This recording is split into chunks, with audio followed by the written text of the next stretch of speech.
The auction is blessed with two works by Arthur Streeton, which are of particular interest to me. I was in the office on the day that the owner of these two paintings walked in out of the blue.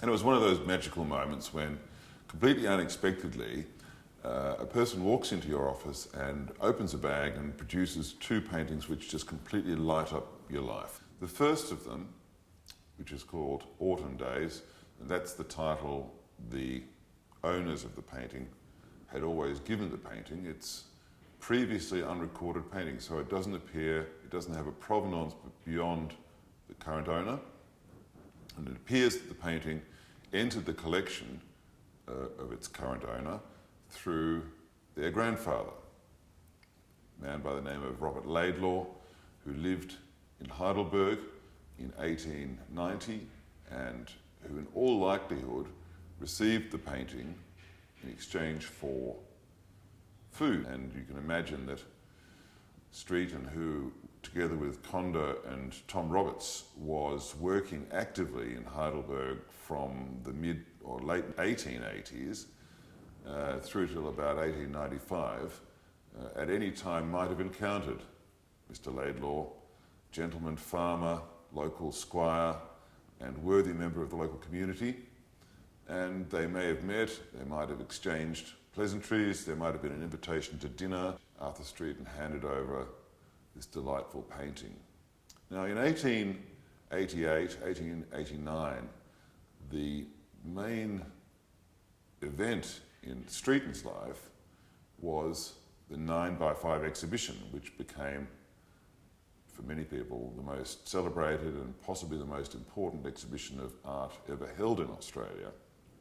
Conda, Roberts and Streeton were all comparatively young artists, and they came together to put on this exhibition in Melbourne at the time when Melbourne was going through an incredible boom. There was a lot of money sloshing about in Melbourne.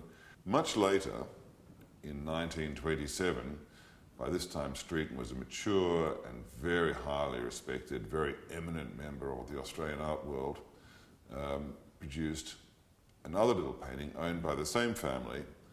The painting is called Rialto, painted in 1927. Streeton first visited Venice in 1907 when he was there on his honeymoon. He seemed to find sufficient time during his honeymoon to get out and do some work, and he reported that he'd done some wonderful paintings.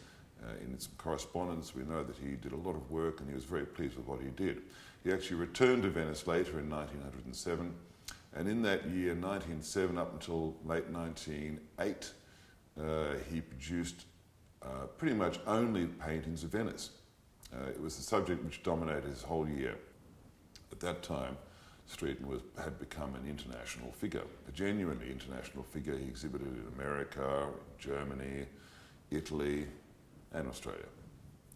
So the paintings he produced, quite numerous, 80 pictures are recorded in his catalogue, and that includes a number of drawings, watercolours, as well as oils, became a resource which he could turn to in later years and draw on for producing further works. And the one we're looking at, our present painting of Rialto, is one of those. It was painted later, in 1927, and it was drawn on based on his previous visit to Venice, and yet it's got this extraordinary freshness. It's direct, it's unmistakably Venice. Anyone who has been to Venice will recognise the very distinctive light that you see in this painting. It's the most delightful work in a beautiful frame, presented magnificently.